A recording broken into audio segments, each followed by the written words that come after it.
বিসমিল্লাহির রহমানির রহিম। আজ বৃহস্পতিবার ৮ই জানুয়ারি ২০২৬। থাকছে দৈনিক করতা সংবাদপত্রের নিউজ বুলেটিন। রাজধানীতে স্বেচ্ছাসেবক দল নেতাকে গুলি করে হত্যা, ৫ বছর গুম থাকলে সম্পত্তি বন্টনের আদেশ দিতে পারবেন ট্রাইব্যুনাল এবং দেশের মর্যাদার বিনিময়ে আমরা বিশ্বকাপ খেলতে চাই না বলছেন আসিফ নজরুল। এবং ঢাকা করাচি রোডের ফ্লাইট পরিচালনা শুরু ২৯ জানুয়ারি।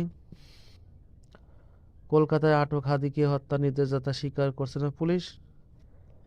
৩৫ জেলায় নিপাই ভাইরাস, খেজুরের রস যেসব বিষয়ে সতর্ক থাকতে বলেছে বিশেষজ্ঞরা।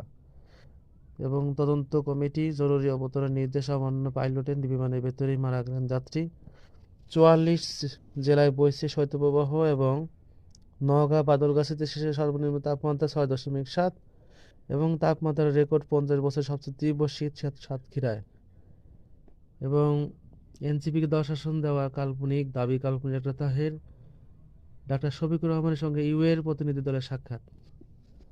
এবং খালেদা জিয়াকে ফিলিস্তিনি প্রেসিডেন্ট বলেছেন ইতিহাসের মর্যাদাপূর্ণ অবস্থান অধিকার করে আছেন তাদের সঙ্গে মহাসচিব। এবং ইউএর সঙ্গে প্রতিনিধি দলের সঙ্গে বৈঠক ডক্টর মোহাম্মদ ইউনুস, কোনো দলকে আমরা ভোটের পক্ষে যাব না।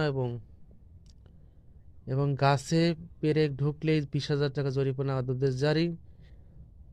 এবং উত্তরবঙ্গে যাচ্ছেন তারেক রহমান, সফরসূচি চূড়ান্ত ১১ জানুয়ারি, ১২ জানুয়ারি এবং ১৩ জানুয়ারি, ১৪ জানুয়ারি। দেখুন মূল সংবাদপত্র এবং থাকুন আমাদের সাথে। বিস্তারিত আমরা একটু পরে আসব। ধন্যবাদ।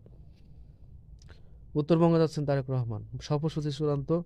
১১ জানুয়ারি ঢাকা, টাঙ্গাইল, সিরাজগঞ্জ হয়ে বগুড়া রাতযাপন। ১২ জানুয়ারি বগুড়া, রংপুর, পীরগঞ্জ, দিনাজপুর হয়ে ঠাকুরগাঁয় রাতযাপন।